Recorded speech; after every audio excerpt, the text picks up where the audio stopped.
Bismillahirrahmanirrahim. Assalamualaikum warahmatullahi wabarakatuh. Alhamdulillah rabbil alamin, summa alhamdulillahi rabbil alamin. Assalatu wassalamu ala asyrafil anbiya wal mursalin, sayyidina wa habibina wa syafi'ina maulana Muhammadin wa ala alihi tayyibin wa sahbihi al-muntajabin wa tabi'ina lahum bi ihsanin ila yaumiddin. Sahabat Islam Rama, kita akan lanjutkan ngaji akhlak Rasulullah Sallallahu Alaihi Wasallam. Akhlak yang akan menjadi pegangan dalam hidup kita, akhlak yang akan menenteramkan hati kita. Karena dengan akhlak ini kita akan mempunyai bekal dalam menjalani kehidupan kita yang tidak mudah, yang selalu penuh dengan kesulitan, tantangan dan hambatan. Tetapi Rasulullah SAW telah membuktikan bahwa akhlaknya adalah perisai hidup yang akan membawa kemenangan, keberuntungan, keberkahan dalam hidup kita. Wa kana khuluquhul Qur'an, dan sungguhnya akhlak Rasulullah adalah Al-Qur'anul Karim. Maka sembari dengan terus membaca Al-Quran, membaca hadis Rasulullah Sallallahu Alaihi Wasallam, maka kita akan menemukan mutiara-mutiara yang sangat berlimpah untuk menemukan akhlak-akhlak Rasulullah yang akan menjadi teladan kita dalam bermuamalah, berhubungan dengan saudara-saudara kita dan manusia dalam konteks yang lebih luas. Nah, sahabat Islam Rama, kali ini kita akan membedah tentang bagaimana membudayakan musyawarah. Nah, ini sangat penting sekali, terutama di tengah masyarakat yang majemuk, yang plural, seperti negara kita. Maka kita melihat di dalam Pancasila, yaitu sila keempat, kerakyatan yang dipimpin oleh permusyawaratan, bahwa musyawarah menjadi kunci dalam memecahkan berbagai persoalan dan mencari solusi yang lebih baik. Maka para pendiri bangsa, terutama Bung Karno, sudah melihat bahwa kita akan mengambil jalan demokrasi, tetapi demokrasi yang berlandaskan permusyawaratan, yang di dalamnya ada nilai-nilai kebijaksanaan, nilai-nilai kearifan. Sungguh ini bersumber dari akhlak Rasulullah Sallallahu Alaihi Wasallam. Di dalam musyawarah tentu yang terjadi adalah tukar menukar gagasan, bukan kecaman, bukan umpatan, bukan provokasi. Maka kita sebagai umat Rasulullah SAW harus terus membudayakan musyawarah di antara kita. Apapun masalah yang kita hadapi, sebesar apapun masalah yang kita hadapi, karena musyawarah akan memberikan jalan keluar yang tidak hanya untuk kepentingan kita, tetapi juga untuk kepentingan orang lain. Maka musyawarah adalah menjadi jalan kemaslahatan, karena kita berdiskusi, bertukar pikiran, dan pada akhirnya mengambil kemufakatan. Maka disebut dengan musyawarah mufakat.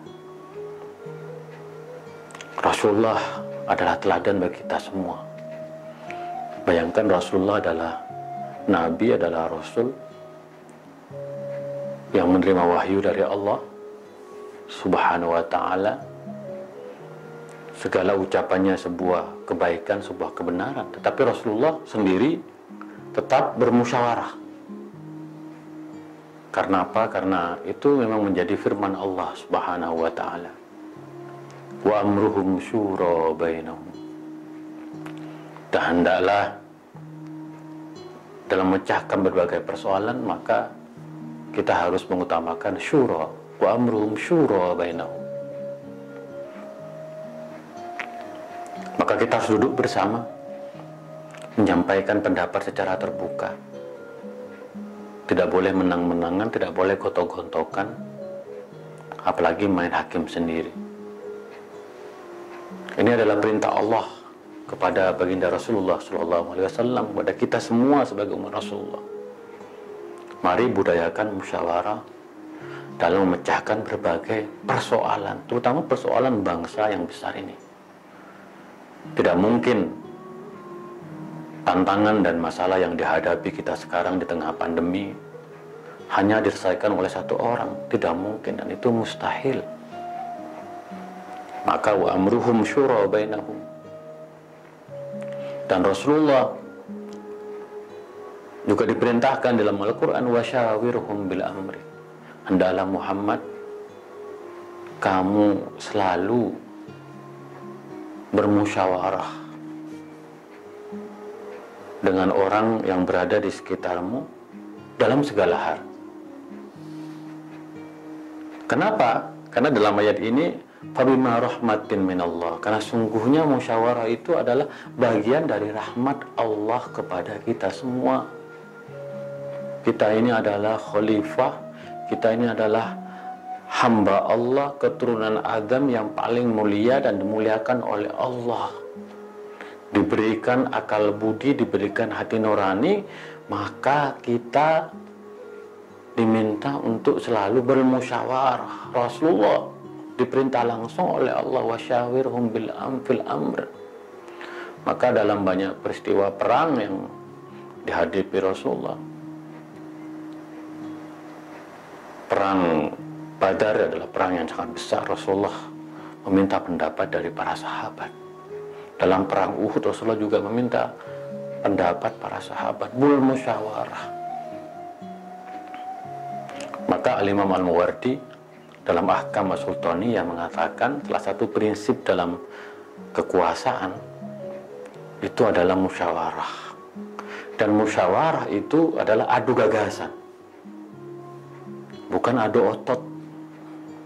Duduk bersama secara tenang, menyampaikan pendapat masing-masing. Maka akhlak Rasulullah dalam musyawarah, ketika ada pendapat yang baik diterima oleh Rasulullah. Tetapi ketika ada pendapat yang tidak baik, Rasulullah tidak mencaci orang itu.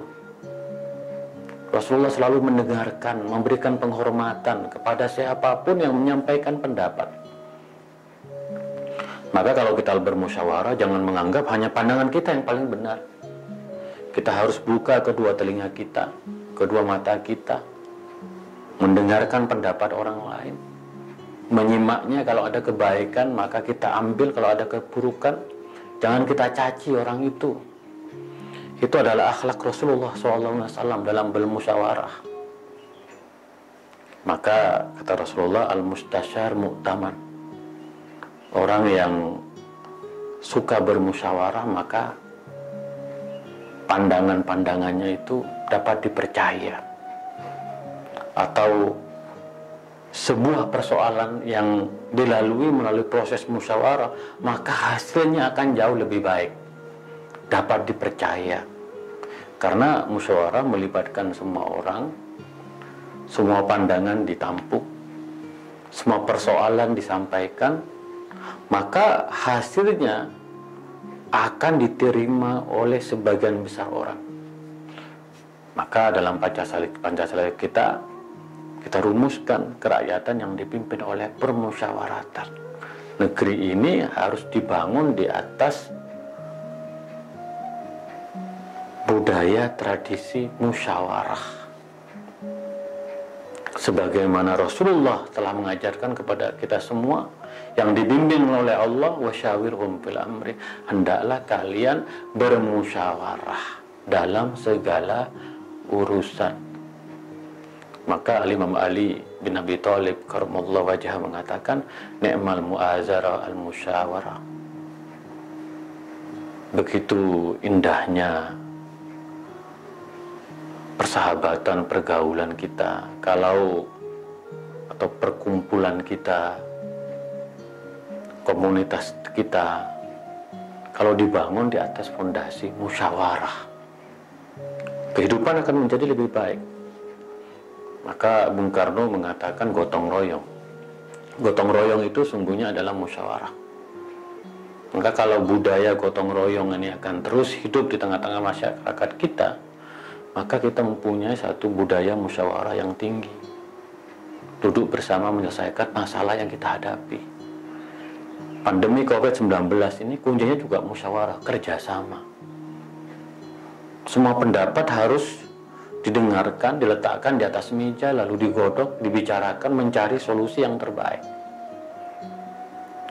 Maka ideologi-ideologi besar runtuh.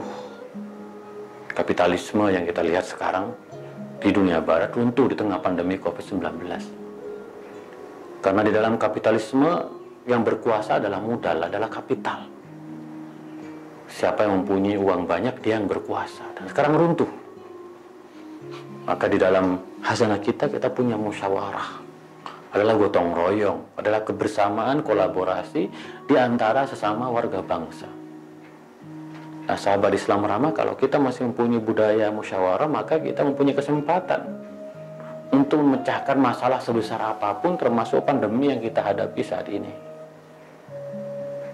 Maka dari itu, para ulama mengatakan al-istisyara ainul hidayah, bahwa musyawarah itu merupakan pintu hidayah, pintu petunjuk. Kalau kita bergotong royong, kalau kita bermusyawarah, maka akan ada jalan keluar. Sebesar apapun tembok yang kita hadapi, sebesar apapun masalah dan kesulitan yang kita hadapi, kalau kita bermusyawarah, kalau kita bareng bersama-sama memecahkan persoalan, maka kita akan mendapatkan ainul hidayah, yaitu pintu petunjuk, pintu hidayah. Akan ada solusi yang kita ambil bersama-sama untuk memecahkan masalah kita. Maka kemudian ada pandangan yang mengatakan ma khoba man istakhara wala nadima man istasyara. Maka tidak akan pernah gagal orang yang selalu beristikharah, dan tidak akan pernah menyesal orang-orang yang bermusyawarah. Kalau kita selalu bermusyawarah, maka kita tidak akan menyesal dalam hidup kita. Dan insya Allah di dalam musyawarah itu akan lahir sebuah pandangan-pandangan yang objektif, pandangan-pandangan rasional, pandangan-pandangan yang menguntungkan semua pihak, tidak hanya untuk kepentingan diri sendiri. Jadi sahabat Islam Ramah, mari kita terus budayakan musyawarah dalam kehidupan kita, dalam lingkup keluarga, dalam lingkup masyarakat, komunitas, bahkan dalam lingkup negara yang besar seperti negara kita. Sungguh musyawarah merupakan fundament yang penting untuk memecahkan masalah-masalah yang besar, dan kita akan menjadi satu negara yang mempunyai peradaban yang besar kalau kita masih bermusyawarah, duduk bersama di antara berbagai kelompok. Tidak ada kebencian, tidak ada egoisme dalam antara kita, tidak ada fanatisme, karena kebangsaan kita dibangun di atas kemanusiaan, di mana kita memanusiakan manusia. Mari kita menghormati pandangan orang lain, mari kita mendengarkan pandangan orang lain, mari kita terus duduk bersama, bermusyawarah dalam melahirkan sebuah keputusan, kebijakan yang membawa keadilan dan kemaslahatan bagi kita semua. Jadi sahabat Islam Ramah, itulah kira-kira ngaji akhlak Rasulullah SAW. Mudah-mudahan kita senantiasa menjadi umatnya yang terus bersolawat dan mengamalkan akhlaknya. Kurang lebihnya mohon maaf, kita akan lanjutkan esok hari. Wa ma taufiqi illa billah, alaihi tawakkaltu wa ilaihi unib. Wa akhiru da'wana alhamdulillahi rabbil alamin. Wallahul muwaffiq ila aqwamit thoriq. Assalamualaikum warahmatullahi wabarakatuh.